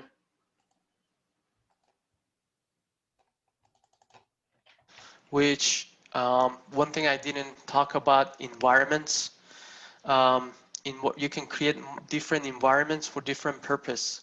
For one of the use cases that, let's say you're working for a company that you have multiple different locations. You have companies, you have offices in Europe, you have offices in Asia and in US. Then you can create an environment for each of offices and set the region to that region, right? That's one way of using environment. I've seen in a lot of companies using environments to use ALM process, again, application lifecycle management, which means you can have dev, QA, production, right? So they use that environment for that purpose.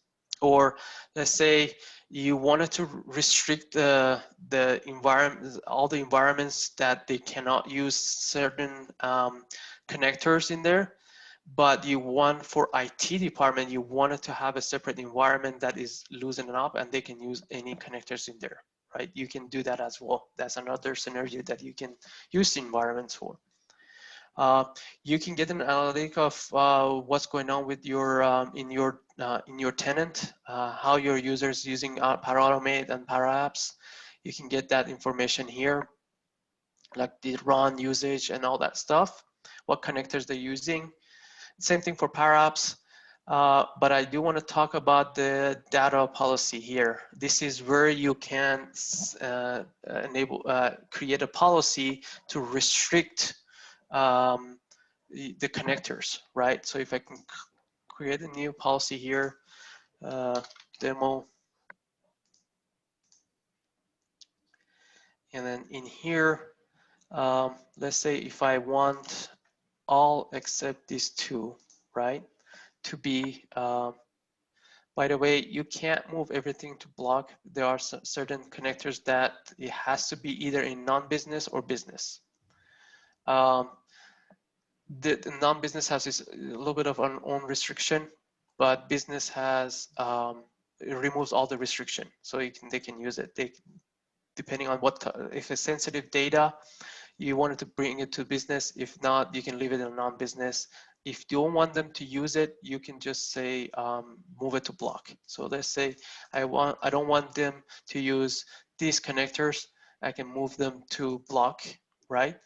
And one other thing is that, as you can see, there's a lot of connectors, and you wanted to make sure any new connectors comes up, they don't go to these buckets, right? You can set the default group. When a new connector comes, you can say the default should be block, so you can review it, and then once you review it and your security team review it and they approve it, then they can move it to either of these blocks.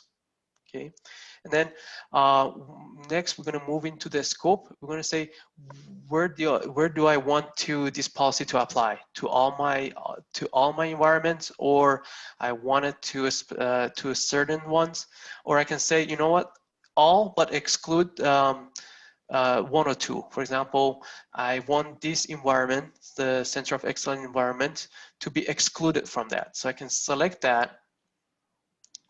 And let's move this one right. I think it's over here. I can select that. Let's see. Or select those two. So for example, these two, this policy will not apply to them because I said exclude those environments. Okay. And that way, if I create a new environment, this policy will apply to them, except these two. And I can review it and create that policy. And if your users goes to Flow and trying to use those connectors that is blocked, they can add it, but on the top they said they can't either save it, or if they save it, the flow will be disabled, so they can't use the flow. Any questions here? So after all that work, they won't find out until the very end that they can't use it. Yes, absolutely. Well, let me create. Let me remove all these policies. I don't know what policy I built in there to demo that for you.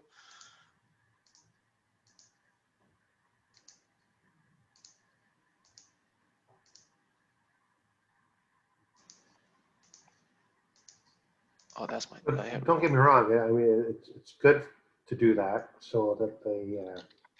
Yeah, So because there's a gate they have to go through before they do any development to make sure that all the resources are available.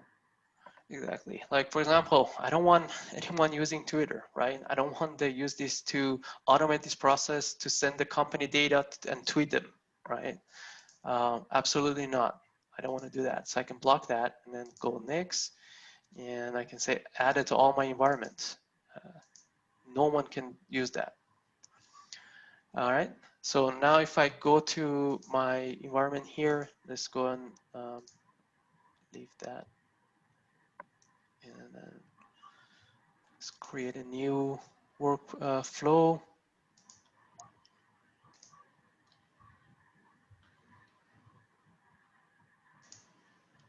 Just gonna manual trigger here.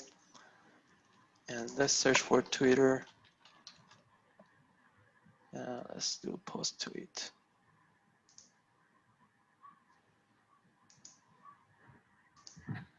There we go, finally. Test. Nothing here, I don't need that. And right away I get a message here that this action violates your orgs data bus, DLP policy, right? So it tells me right away, as soon as I add it, it says I cannot use it. So yes, you are right. If you're building a lot of actions and then you come to the connector that you're trying to add, they won't know it till then. So one way to do that is always advertise, build the center of excellence site that their users can leverage, and they can get information there, like what policy, what connectors are available to me, what I can do, and all that sort of stuff. So you need to build that, and you need to communicate that with your users using Yammer or anything like that, or Teams. So when you're launching Power Apps and Flow, communicate that thing. So like, here's a link, go and review it. Here's the data, that the connectors that available to you, and here's not. So they're aware of it. Otherwise, yes, you're right. If they build a very complex flow and then they add a connector that is blocked, then it's kind of wasted their time, right? So, but it will tell you right away in there. And I would be able to probably be able to save it. Yeah, actually I can't save it anymore. Before I used to be save it, but now we cannot save it.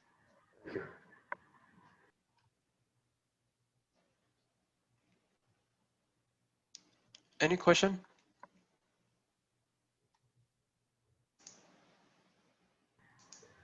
I do have just one more. Absolutely. So we're set up on-prem. We've got our gateway established and tenant. We want to run Power. We want to run Flow with our on-prem data to Yes. To establish item level permission, because we can't do that currently with Designer, SharePoint Designer. Good question. Is that something we can do? Absolutely. So I'm going to use it with the SharePoint online, but there are some of actions here may not available with the SharePoint on-prem, but one of the connection here is permissions. Let me see if I can find it.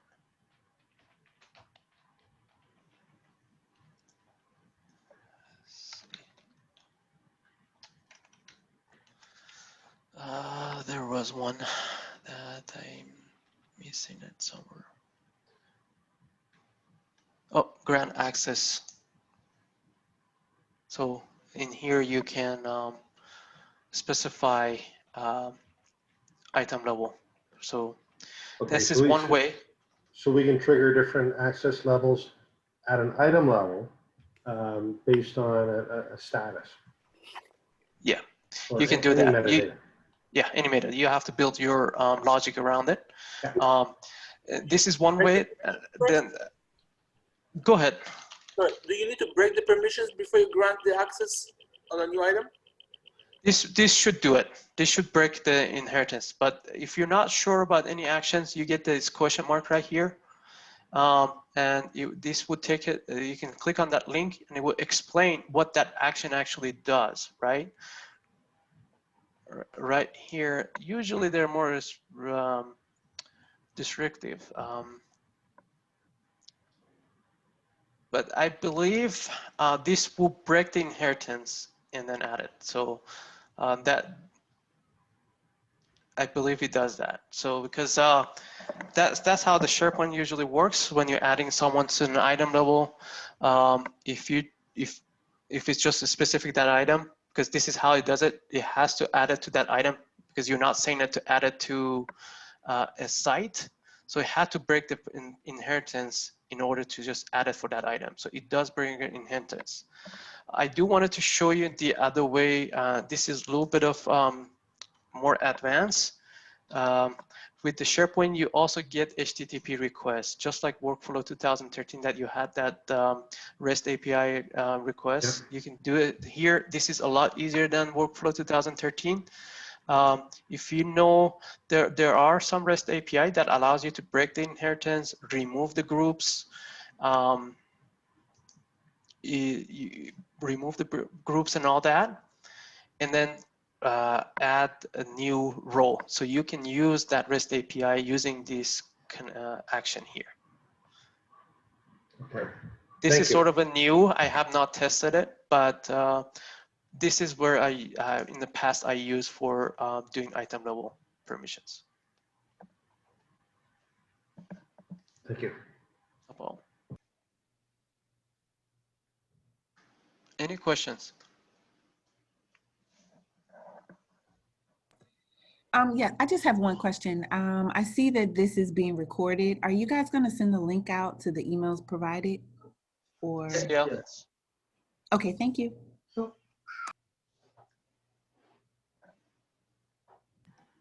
Is this part of a series? Yeah, we are hoping that we can have another series, and that's up to you guys. If you like, let me know what you want next to what you wanted to see next, and then CL and I, we can manage that, schedule one for later time to talk about that specific topic. You hear that, Fairmont? You got some fans. Absolutely, it's right up my alley. It's you know, I've been sort of anxious, or maybe even as far as stressed, as to what the next step is going to be beyond InfoPath, and it's a lot different. It's a lot vast. Scope is so much more. You know, it was just myself and another fellow that were handling all the you know, workflows through Designer 2013 and InfoPath 2013. But you can see this, you know, particularly when we're talking about different business levels and dropping them, as you illustrated a couple of minutes ago, different areas of business when you've got a global community within the same company, and having them, you know, segregated or separate and handled that way, it can get complicated. Yeah, Ian, I don't know if it was you or Albert who asked about, you or Walter who asked about migrating the data over. You know, Fairmont mentioned tools like ShareGate. Yeah. But, you know, in terms of the poor man's tool, it's actually not that bad because the data is actually just rows and columns. You know, they're XMLs, but they can be expressed as rows and columns. Yeah. And you just put it in data mode. You just put it in datasheet mode, copy the datasheet, and make sure you create the columns and fields in in the cloud, and then create a view that can receive that in datasheet mode and hit the magical Control V, and you've instantly pasted your data into 365. That's a very overly simplistic way of stating it. PowerShell, Silo. You can do it with PowerShell even easier. Yeah, Yes, for sure. you can do PowerShell. If I built about a few years ago, I migrated one site like that to SharePoint Online and migrated from document library to SharePoint list. So I also built a little bit of a tool that does that. So it goes through the XML and grabs the data and moves it over to like Excel, and then from Excel you can move it. But one issue with that is that if there are some document library forms for InfoPath that the data only inside the XML and is not actually pushed to a field or property into the document library. So I think that's your issue, right?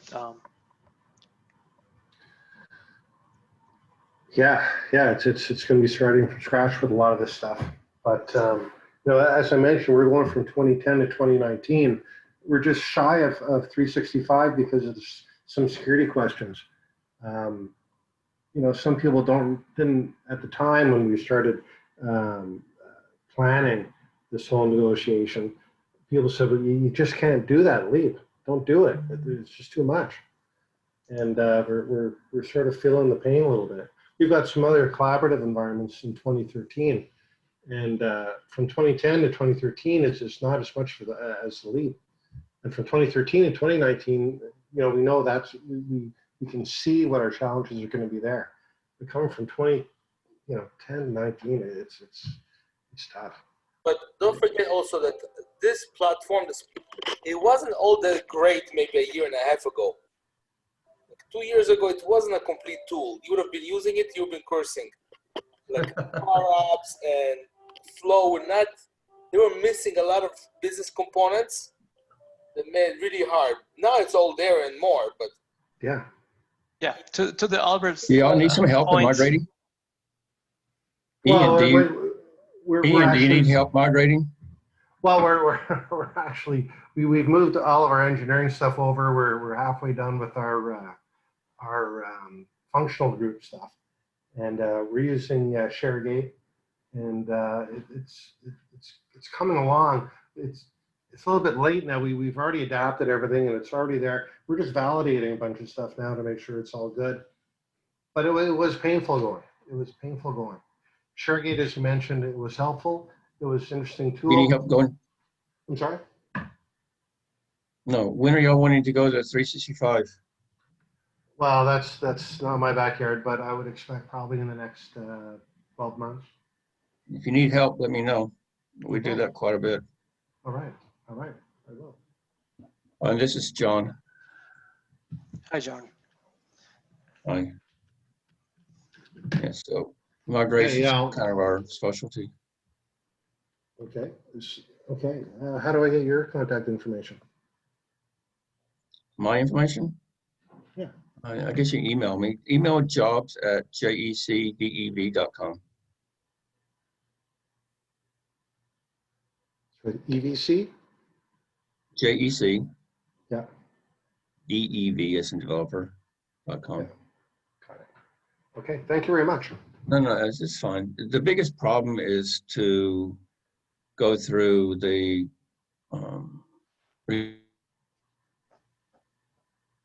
remediation of your data. In other words, making sure that people actually own data to get rid of all your rot, make sure that things are migratable per se. So you've already gone through that procedure to get to where you are now. So it should not be a bigger challenge to go forward. Well, that was part of the problem too. We had customized 2010 so much that ShareGate didn't have a chance with some of it. So also too, we do a lot of work in getting data, let's phrase it nicely, to uncustomize your work. And also, we also use other tools to make things easier for you. Okay, thank you. ShareGate's cool, but ShareGate works as on a client base. You have to be like a client access. Things like Quest. Yeah, we did some database transfers as well when it was just so raw that it was our only chance, our only opportunity. Yes. Yeah. This is cool. Thank you very much for the presentation. I'd like to see more of these. It'd be nice. Yeah, Thank you, Fairmont, John. you're a great communicator. You're smart. I mean, you're very experienced. Say again, It please. was unfair to ask you to do all of this in just one session. We definitely need you for 10 of these. Yes. Absolutely. There's a lot. There's a lot of, as Albert said, this platform is been maturing and is been adding a lot of new features. I see some of these new features being added that I heard before right in my demo. So yes, a couple of years ago, it was some, we had some headaches.